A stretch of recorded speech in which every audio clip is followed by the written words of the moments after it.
Hello everyone, welcome back to my channel and a brand new video. আশা করি তোমরা সবাই খুব ভালো আছো আর সুস্থ আছো।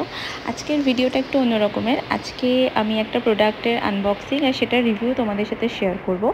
আমি রিসেন্ট বাজাজের এই মিক্সার গ্রাইন্ডারটা বাই করেছি, যেটা আমি কিনেছি গ্রেট ইস্টার্ন থেকে। অফলাইন কিনেছি, অনলাইনে কিনিনি।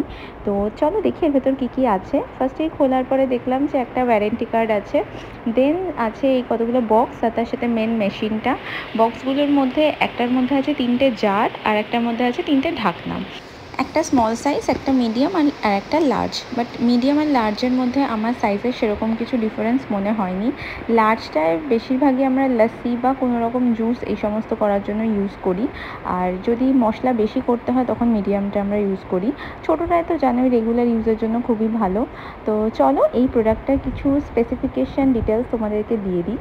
প্রথমত এই মডেলটার নাম হচ্ছে বাজাজ GX8 DLX, যেটা তোমরা অনলাইনেও কিন্তু পেয়ে যাবে, অ্যামাজন বা যে কোনো অনলাইন সাইটে পেয়ে যাবে। দেখতেই পাচ্ছ এটার কালারটা আছে হোয়াইট, আর মেটেরিয়াল কিন্তু এটা প্লাস্টিক। এটা হচ্ছে 750 ওয়াটের আর 100% কপার হাই পারফরমেন্স মোটর। এটার শক প্রুফ ABS বডি আছে, যেটা শক হওয়ার কোনো রকমই চান্স নেই। আর এটাতে 3 স্পিড কন্ট্রোলার আছে, যেটা তোমাদের রিকোয়ারমেন্ট ওয়াইজ তোমরা ইউজ করতে পারো।